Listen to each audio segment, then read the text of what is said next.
Seguimos acá en Algo en la Aldea y en este segmento vamos a hablar de literatura, compañero, ¿no? Sí, señor, volvemos ahí un poquito a recomendar, a charlar con los escritores, a tener el tiempo que hablábamos de eso, que cada vez nos parece que es menos, que va todo más acelerado. Bueno, tratamos y vamos a tratar de charlar hoy con un invitado que acabamos de leer su último libro, y la verdad que a mí me dejó...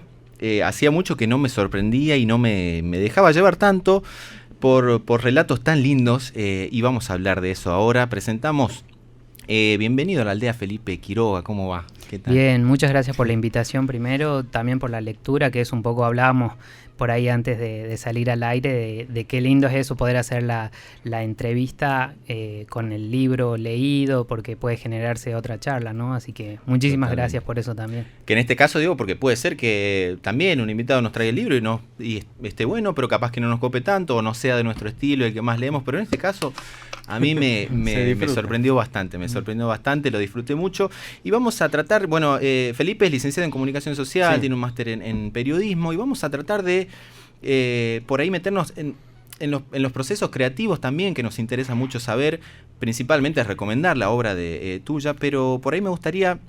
ya vamos a hablar de tu último lanzamiento, pero me gustaría por ahí empezar en ese proceso creativo de los elementos. Por ahí la gente que está escuchando y no sabe por ahí cuál es tu estilo, si queremos llamarlo así, o de qué es lo que tratan tus libros. En el proceso creativo, ¿cómo sos en ese sentido, ¿no? ¿Cuáles son las cosas que te interpelan para escribir, que te gustan en tu obra o ver en otros autores? Por ahí empecemos y después vamos metiéndonos en tu obra. Bueno, la verdad que yo por ahí lo que me gusta mucho hacer es cuando se me ocurre una idea, la voy anotando, voy guardando así como un archivo de ideas. Y a partir de eso voy construyendo algún texto. A veces incluso encuentro una idea que me puede parecer que va con otra y las voy uniendo, y a partir de eso voy creando generalmente lo que son cuentos o novelas, pero parten así generalmente de una idea que se me ocurre y me parece esto se lo puede desarrollar más, a veces como cuento, a veces como novela. Hay ideas que por ahí pienso que se las puede extender más o se las puede aprovechar más, pero también me ha pasado de decir esto es una linda idea para una novela, y después digo no, creo que como un cuento puede quedar mejor, y entonces la comprimo o le voy quitando elementos. Así que a veces es lo que el texto va pidiendo, ¿no? Puede a veces irse expandiendo esa idea, y otras veces es mejor dejarla como algo contenido en un cuento. Totalmente. Bueno, también los formatos por ahí, que hoy son mucho más diversos, ¿no? Porque hablamos siempre de un cuento, pero también en los podcasts, que hay mucho, digamos, audiolibros, hay una variedad infinita de formatos hoy en día. Y nos interesa también saber tu opinión por ahí de cómo ves, digamos, el panorama en ese sentido, en la escritura, en los autores, ya sea en Tucumán, y en cómo consumís vos también por ahí, cómo lo ves al panorama. Sí, la verdad que se ha dado también no solo en cuanto a los formatos en los que uno puede llevar los textos, ya sea no solo de lo que es lo escrito, sino también que se puede aprovechar, como vos decías, el audio y todo eso, pero también yo estoy notando que se está dando mucho esta idea de textos híbridos, ¿no? Formatos que tienen algo de autoficción, algo de ensayo y también de ficción, y se van generando así textos que tienen un poco de todo. No es algo nuevo, pero estoy notando que ahora se está escribiendo mucho en ese estilo, y quizás por ahí los formatos más puros de un cuento tradicional, si bien obviamente se siguen escribiendo, pero también se le están incorporando otros elementos, ¿no? Que son de otros géneros. Así que se está dando esa mezcla de géneros distintos. Te llevo ahora el libro de cuentos, El ruido que hacen los loros, que fue editado hace poquito, ¿no? Y publicado en abril. Sí, en abril. Así que comentame también un poco sobre cómo fue el armado, la elección también. Ahí está, la elección de los cuentos, cómo fue esos debates también internos a la hora de decir y editar. Me imagino también la tarea esa, ¿no? La ardua tarea del escritor. Sí, bueno, cuando aparece la convocatoria esta que hace todos los años el Ente de Cultura, esta fue la segunda, yo ya tenía obviamente muchos cuentos escritos, incluso de estilos distintos, porque a mí me gusta escribir de muchos géneros o estilos. Si bien estos cuentos que yo seleccioné para este libro es como que yo busqué algo que los unificara, había algunos cuentos que ya los tenía escritos, algunos obviamente los edité o los reescribí, y otros los escribí especialmente para el libro. Claro. Pero la idea fue esa, encontrar como algo que los unifique, un eje, que fue en este caso un poco la temática que la mayoría de los cuentos, todos los cuentos suceden en el monte, en el campo, en lo salvaje, tienen ese choque de un personaje que va hacia un lugar salvaje o hacia el monte y ahí le suceden cosas.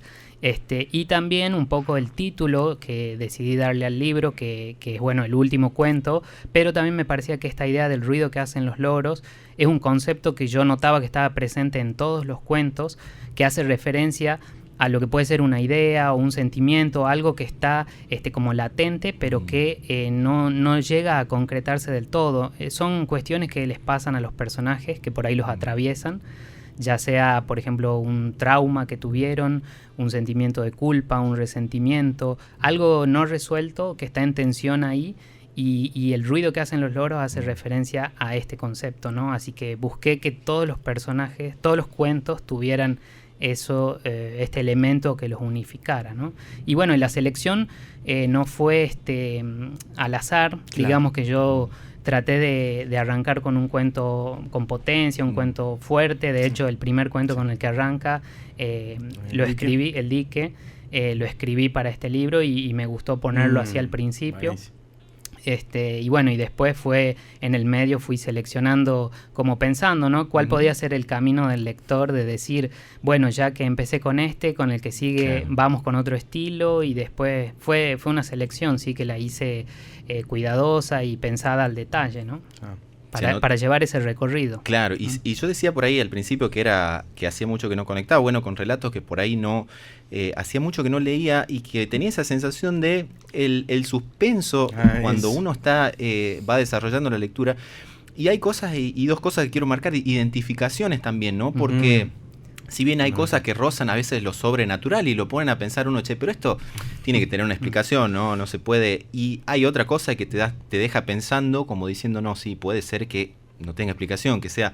Y hay una cosa de identificación con el lugar también, ¿no? Porque uno escucha el dique, la palabra funicular, son cosas que particularmente en Tucumán las tenemos como identificadas, pero a su vez, claro, pero a su vez no hace referencia en sí al lugar que está pasando en tal dique, o que son esos los funiculares, sí. O que o uno se remite a recuerdos de cómo era, no sé, el artesano del pueblo, ¿no? Que es muy normal cuando uno va o de vacaciones o vivió en un lugar que tenía esta estructura de social, ¿no? Del artesano, el hijo del artesano, la familia. Hay siempre identificaciones, pero lo llevas desde un lugar como una herramienta y no como lo central del cuento. Y me pareció muy lindo porque lo hace mucho más fluido, ¿no? Como fue por ahí en la construcción de esos personajes, que me imagino que hay mucho de observación ahí, porque hay detalles muy minúsculos a la hora de relatar, del detalle de la mesa, qué es lo que había, cómo se dicen las palabras, la descripción del habla, del tono. ¿Cómo fue y cómo observaste esas cosas a lo largo de tu formación, de tu...? Fue como también, eso también fue otro trabajo consciente, quizás se lo nota más en los cuentos que escribí después, porque, bueno, primero en todos los cuentos quise incluir algún elemento, ya sea de la geografía tucumana, sin nombrarlo obviamente, pero creo que todos los que somos tucumanos los podemos identificar. Y bueno, eso fue algo consciente. Y también trabajar un poco con el habla, porque a mí me parecía un poco esto de decir, muchas veces escribimos textos, pero no nos damos cuenta que no escribimos como hablamos en la provincia. Y a mí me parecía importante que eso esté, porque yo creo que es una forma de que tenga una representación, ¿no? Y yo me hacía ruido de decir, estoy escribiendo un texto, me pasaba con mis propios textos, y digo, pero no habla así la gente acá. Claro. Entonces me hacía ruido, me parecía que no quedaba del todo bien, y bueno, fue el trabajo que fue difícil, y a mí me llamó la atención eso, porque si bien yo traté de escribir cómo hablo, me costó. Claro. Me costó salir de los tiempos verbales que se usan por ahí en otras provincias o en Buenos Aires, y uno está acostumbrado a leer tanto literatura de Buenos Aires y que ya termina escribiendo así como de manera automática, ¿no? Así que busqué un poco eso. En algunos cuentos creo que lo logré de alguna manera mejor que en otros, pero creo que es un proceso y un trabajo que lo estoy haciendo, y mi idea es seguir haciéndolo, ¿no? obviamente no es un registro documental, así que obviamente el habla en un cuento no puede quedar exactamente igual a lo que uno habla, pero uno puede tratar de acercarse y esa es la idea, ¿no? Así que es algo en lo que sigo trabajando y espero poder ir lográndolo a medida que siga escribiendo. ¿Y hubo referencias por ahí en lo que vos viviste o leíste también? Puede ser esa mezcla de las dos cosas, en esto que te decía de la observación de personajes que están muy bien armados y uno va recordando cosas. A mí me pasó que al ir leyendo me iba acordando de cosas que eran esas escenas, ¿no? Uh-huh. Pero obviamente estaba dentro del cuento, pero me iba acordando y ya me imaginaba el lugar. Y quería preguntarte por ahí de dónde también salieron esas observaciones, que me imagino que es una serie de cosas juntas, pero digo, ¿hubo también un tipo de observación de ciertos lugares o transitaste conociste ciertas localidades o de dónde viene esa construcción de esos personajes? Sí, todos obviamente... por ejemplo, es fácil por ahí para nosotros tucumanos escribir un cuento que sucede en el dique El Cadillal, porque ¿quién no fue al Cadillal alguna vez? Pero sí me pasó en la mayoría de los cuentos tomar elementos de mi historia en cuanto a que si fui a Maicha del Valle, por ejemplo, en una época hice un trabajo con los artesanos de la zona y algunas de esas ideas que me quedaron de cómo trabajan o de los elementos que usan o de la descripción de sus talleres me quedaron en la memoria y por ahí las aproveché para usarlas en el cuento. También en los funiculares, cuando era chico, también lo hice a ese mismo recorrido, así que algunas de las observaciones son las mismas que yo tuve, otras no tanto, o algunas que las exageré. Y bueno, en general todas tuvieron por ahí algo de la realidad que uno toma para usarlo como elemento y poder escribir, ¿no? Claro, porque todos conocimos el Cadillal, pero no sé quién navegó de noche, que es algo que está quizá en el libro que te aparece esa imagen, que vos es un lugar familiar, pero ¿quién navegó por ahí de noche? Y son esas imágenes que sorprenden, que bueno, te dan a pensar, ¿no? Y te imaginás en ese lugar y ya está todo hecho, ¿no? La imagen, el cerro ahí, el dique, y ya te ponen como una situación complicada para la gente que está escuchando, súper recomendadísimo, porque entrás, es una puerta y te dejas llevar ahí por el cuento. Contame por ahí la experiencia de también poder difundirlo en la Feria del Libro de Buenos Aires, que también, si bien es una gran ventana y es una posibilidad tremenda, es el punto en donde la literatura por ahí nacional o los libros alcanzan su ventanita ahí de la provincia para poder mostrarse. ¿Cómo por ahí fue esa experiencia y conocer los otros escritores tucumanos también y tucumanas? Sí, fue una muy linda experiencia, eso le agradezco al Ente de Cultura y a la Dirección de Letras porque nos ayudaron, nos dieron una gran mano con el tema del viaje en cuanto a hacernos la invitación y darnos un espacio en el stand de Tucumán. Fuimos el que era el día de Tucumán en la Feria del Libro y ahí tuvimos el espacio para poder presentar los libros, así que ahí compartí también esa presentación con otros autores que habían sido seleccionados para esta convocatoria, que son estilos también muy diferentes, algunos escriben poesía, otros novela, pero todos hermanados por este proyecto y por poder haber cumplido este sueño. Y bueno, aprovechando ahí en la feria no solo para recorrer, sino también para darse cuenta los muchos libros que hay y los muchos escritores que hay.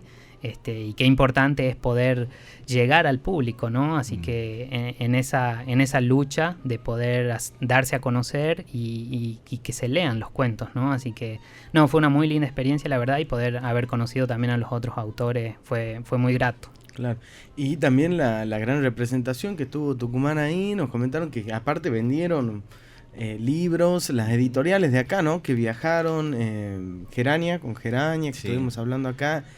Y bueno, hablando de eso, ¿cómo ves vos la movida cultural en cuanto a la escritura, ¿no? Acá en Tucumán, ¿crees que en cuanto a los espacios también, cómo observás la producción también que tiene que ver con tanto cuento como poesía acá en la provincia? Sí, la verdad que se está escribiendo mucho en Tucumán, pero en los últimos años se ha dado este tema de cómo han surgido editoriales independientes que eso para mí, eso me ha parecido fundamental para que influir e impulsar a que se escriba más todavía, claro. Porque a veces uno escribe y no, una vez que tiene esos textos no tiene mucho más para hacer que compartirlos con amigos, familiares, en las redes sociales, pero por ahí concretar un proyecto editorial en el sentido de que se edite un libro es como llevarlo un paso más, y es lo que por ahí te permite también participar en festivales con el libro y que ahí aparezca un lector de otra provincia y te conozca. Así que en ese sentido el crecimiento de las editoriales independientes ha sido muy importante. En lo que es qué se escribe, en Tucumán creo que se ha escrito siempre mucha poesía, por ahí cuento también, y novelas por ahí creo que es lo que falta que se desarrollen un poco más. Pero sí, eso lo veo que se mantiene, van surgiendo nuevos novelistas y convocatorias como esta del Ente de Cultura que le dan un espacio a la novela, hacen que sea muy, muy importante eso, porque permite que vayan surgiendo, que uno ya pueda empezar a pensar en un proyecto, porque obviamente un proyecto de novela es de largo aliento, o sea, claro. hay que tener el tiempo, la corrección, la edición, es un proceso largo. Así que, bueno, con estas convocatorias creo que se hace más fácil, porque por ahí uno puede subir un cuento a su Instagram o claro. puede subir un cuento a su Facebook, pero una novela por ahí es más complicado claro. darla a conocer y que la lean, ¿no? Así y aquí en la aldea son como muy ansiosos, ¿no? ¿En qué está trabajando ahora Felipe Quiroga, si se puede adelantar algo así? Bueno, tengo cuentos siempre que estoy así como a medio escribir, claro. Por ahí dejo alguno que queda en el camino y lo continúo en otro momento. Tengo una novela también que estoy escribiendo hace algunos años, pero también hace un tiempo que la tengo ahí incompleta, que un poco la idea era situarla en la frontera norte del país, sería por ahí paisajes en Orán, por esas zonas, y es una historia, sí, porque por el trabajo me tocó viajar para esas zonas y me gustó los espacios, los lugares y las historias que se cuentan ahí, así que es una historia que sucede ahí. Y después también tengo ahora un proyecto que es un poco ya con esta idea que les comentaba al principio de cómo son estos textos por ahí híbridos que mezclan distintos estilos, y tenía ganas de probar algo así, y hace poco encontré 2 cuentos de mi abuelo, que él ya falleció, bueno. 2 cuentos que él dejó incompletos, y mi idea es un poco seguir escribiendo esos cuentos, pero al mismo tiempo también documentar todo ese proceso claro. de lo que me pasa a mí, de la historia con mi abuelo. Así que la idea es seguir ese proyecto y poder seguirlo, ¿no? Claro. Y después también me gustaría preguntarte cuánto hay de lo audiovisual también en también como comunicador, sí. ¿no? Tiene mucho ahí un poco tu literatura en cuanto a eso, ¿no? En cuanto a meterte en la película, como quien diría, sí, ¿no? Sí. ¿Sos un poco cinéfilo también? Así sí, me tiro. Muy cinéfilo, así que sí. La verdad que hay muchas influencias también del cine, no solo de la literatura, sino que llevé eso también a los cuentos, no solo en lo que es la descripción de los lugares, sino también de las situaciones y algunos detalles particulares. Por ejemplo, hay un cuento que se llama Alambrados, que hay una situación en la que un personaje de repente le aparece a otro en un bar y le empieza a contar unas historias medio raras que uno no entiende mucho.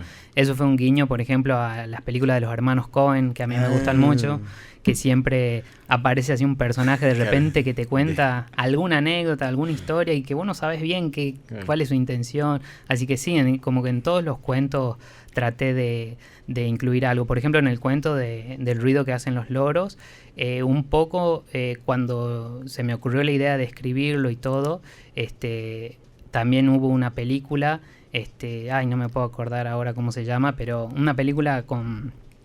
No recuerdo ahora el nombre, pero fue una de las que estuvo nominadas en los Oscars hace poco, y Hell or High Water, no recuerdo el nombre en español, pero era una película que sucede un poco así en ambiente rural, con policías en la ruta, así que esa película también me influyó, por ejemplo, para ese cuento. Pero por ahí sí, el cine es algo muy presente.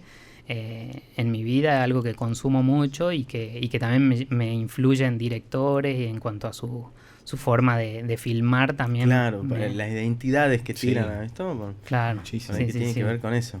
Estamos hablando con Felipe Quiroga, que acaba de presentar el ruido que hacen, el libro que hacen los loros. Mirá, ya lo puse como escrito.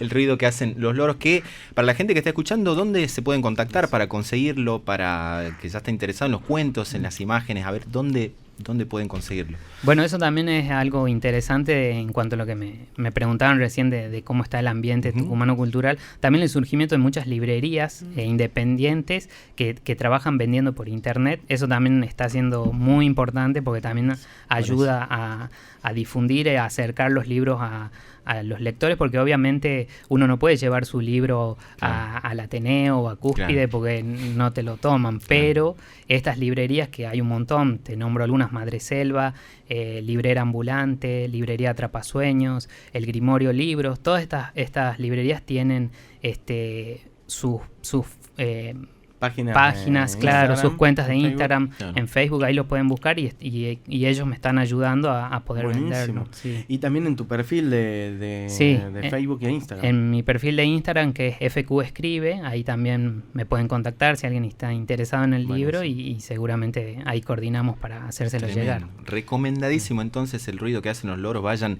Y personalmente, si ustedes se quieren colgar leyendo, y a mí me pasaba que lo dejaba a la mitad, decía, bueno, voy a esperar a ver cuánto puedo esperar para saber qué pasó acá.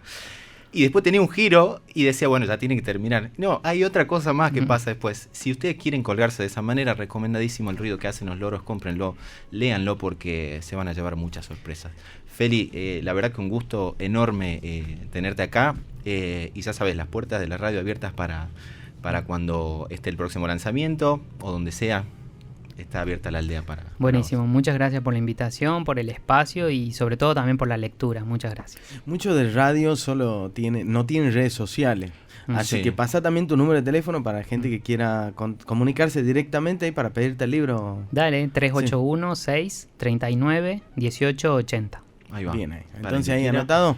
Bueno, para la gente que quiera pedir. Gracias, Feli. Y nos vamos nosotros hasta el próximo viernes. Hasta el próximo viernes, 3 de la tarde, acá por Radio Nacional. Mercedes Sosa, el aire nuestro de cada día.